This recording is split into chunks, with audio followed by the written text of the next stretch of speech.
let me know, are you somebody who loves exotic bags or are you really against it? Interesting to hear different perspectives on the topic as well, because I've noticed recently they're gaining a lot of popularity, and a few years back it wasn't really the case at all. It's like a lot of people didn't like exotics, and now I've seen more of a shift. Hey guys, welcome to my channel. I'm Jess. If you haven't already, please subscribe to my channel. Today I wanted to discuss why I don't necessarily tend to gravitate towards buying exotic pieces. And before I start, guys, I know exotic pieces are a bit of a controversial topic. Exotic bags, you know, buying crocodile, python, ostrich, whatever. Ostrich is a bit of a grey area. I feel like ostrich is not that exotic, but anyways, I wanted to talk about why I don't tend to buy exotics. And I do have one exotic piece, so I do want to be completely honest and say I'm not completely against them, because I do have this very tiny crocodile Fendi bag charm, which I bought for like a mega discount, so that's mainly why I bought it.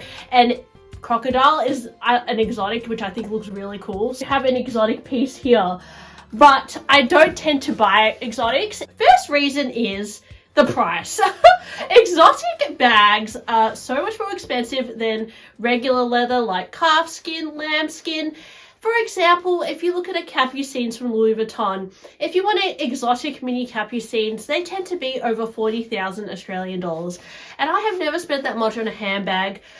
I have spent a lot on a singular handbag before. I do have a Birkin. They are really expensive. And even when it came to getting my birdie charm, I know that this came in exotic finishes, like the little exotic here, like crocodile or that sort of thing. And although I thought that looked really bougie, I didn't want to pay like an extra $800 just for the exotic. So it's mainly the price, to be honest. I would rather go for like the basic leather and pay less than get the exotic version, even though it is, you know, a little bit more bougie and highly regarded. Second is animal cruelty. So when it comes to exotic pieces, I know that there is some talks in the media at the moment about Gucci and how there is allegedly a lot of abuse towards the snakes when they try and harvest their skin. So there is that aspect. I don't want to get into it too much, because I know that that image is quite graphic and it can basically give you nightmares. But there is things about exotics that sometimes it's said that they're not cultivated in a very humane way. And you guys might be thinking, well, what are you talking about, Jess? Like calf skin, lamb skin, hello, what's the difference? Lambs and a snake. Well, usually with calf skin and lamb skin, it is a byproduct of the meat industry. So as long as people keep eating meat, they're going to be slaughtered for the meat, and the skin is just the leftover that you use to make into handbags. So in that, when you think about it like that, it seems a little bit more sustainable. Whereas sometimes with exotics, they're killed purely for the skin and you're not necessarily eating it for the meat. Now, when it comes to the Gucci snake situation, I always thought that with Kering Group, the snakes were killed for the meat, actually, because I know in some countries people eat snake meat. And so I thought that they were killed for the meat and then they were skinned, basically. But allegedly, these snakes are like skinned alive, and it's quite, traumatic. There is that side to it, which I think is a little bit, disturbing. And a lot of you guys might think I'm hypocritical for getting, for having, a lamb skin or a calf skin. And yeah, I mean, I'm not a vegan. If I was vegan, I wouldn't buy any leather bags.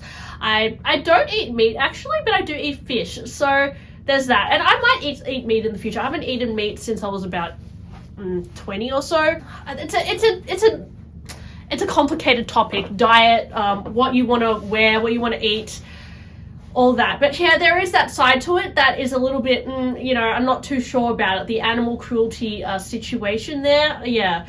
It's a bit more motivation not to get into the exotics than to support it, I suppose. And a lot of brands have stopped using exotics for that reason, such as, Chanel and Burberry no longer use exotics. Now, I do think it's also a way to cut costs a little bit, although I don't know, I do notice that lately more brands are emphasizing more exotics, especially Louis Vuitton.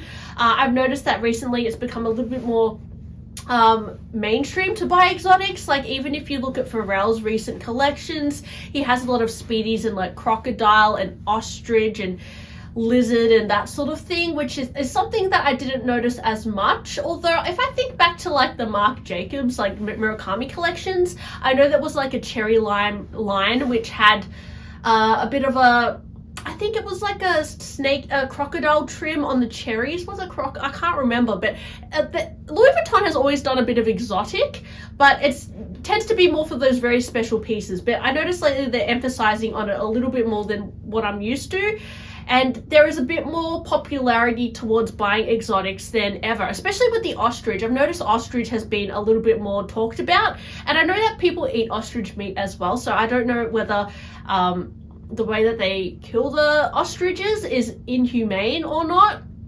But yeah, it's a touchy subject.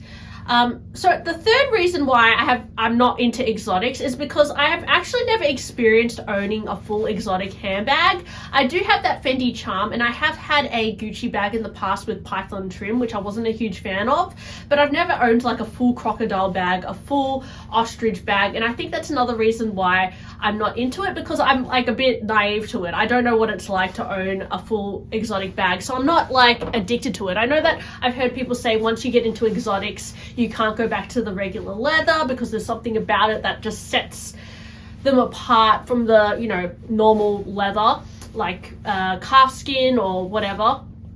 And yeah, that's a territory I have not yet delved into. I suppose it's like, you know, going from Louis Vuitton to like Chanel and then Hermes or something. You know, some people like, I can't go back down to Louis Vuitton now that I have Hermes. It's, you know, it's kind of like that. It's kind of like going up another level if you get into the exotics, and I have yet to go up to that level, basically. And I don't know if it's necessarily a level that I want to entertain, basically, because it's expensive. Fourth reason is some exotics look extremely ugly to me. So my personal opinion is I really don't like python. I don't like snake skin. Some ostrich is also really hideous. Some ostrich looks good. Like, for example, I'm loving the pink ostrich micro picotin and the pink ostrich plume bag, but I really don't like the new ostrich speedies.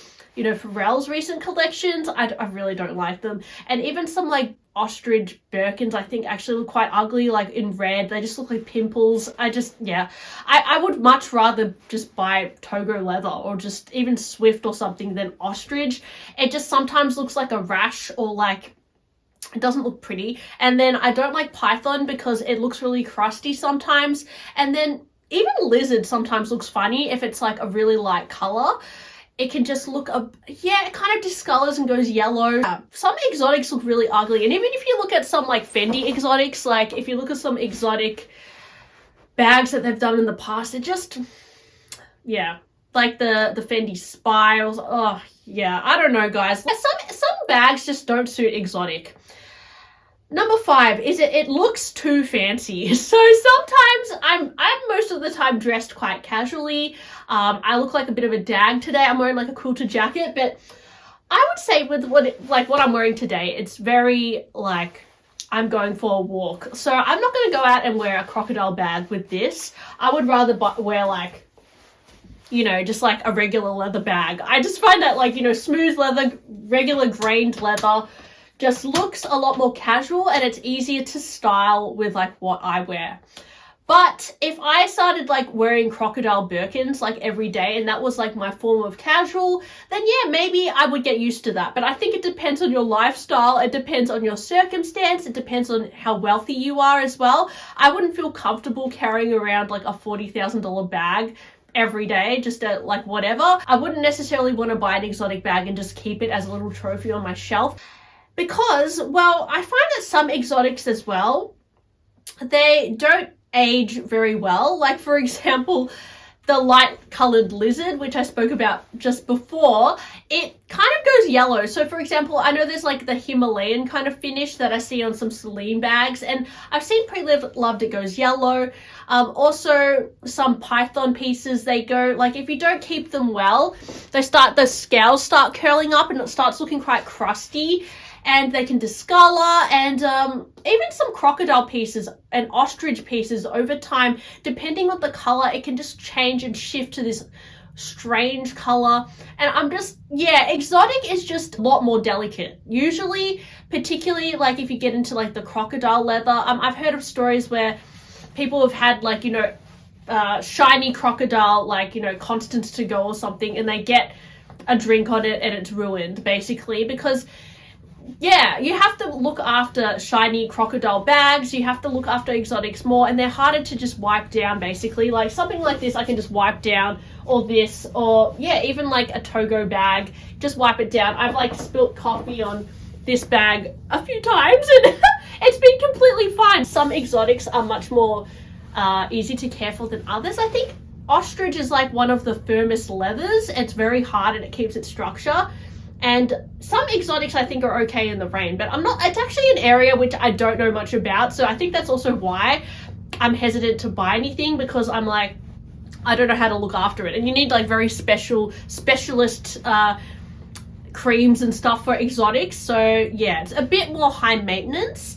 Another annoying thing about exotics is the CITES. So particularly if you're shopping pre-loved, I know when I was in Japan, I found a bargain ostrich Kelly, and it actually looked really good because it was in black. It looked incredible. The price was really good, but I was too scared to take it home because it didn't have a CITES when you're at the airport. Actually, I'm not actually even sure if you need a CITES for ostrich, to be honest. I know some exotics you need a CITES. Was it ostrich or was it crocodile? I can't remember. Anyways, it was exotic. I just remember it was a really good price. And sometimes when you're traveling overseas, if you don't have a CITES, I think they can actually take the bag away from you and destroy it. So that's something that's risky about exotics compared to regular leather bags, because yeah, you need special documentation for it. It's a little bit more complicated than traveling with a non-exotic bag. Also, they're harder to resell. So if you look on the pre-love market, exotic bags don't always hold value. I think if it's a Hermes Birkin, usually they can, depending, like if it's a Himalayan or something, obviously. But yeah, they're harder to resell. Like if you look at the Capucines, it's going to be a half price on the secondhand market. And there is less people willing to pay the high price for exotic bags because the retail is so high.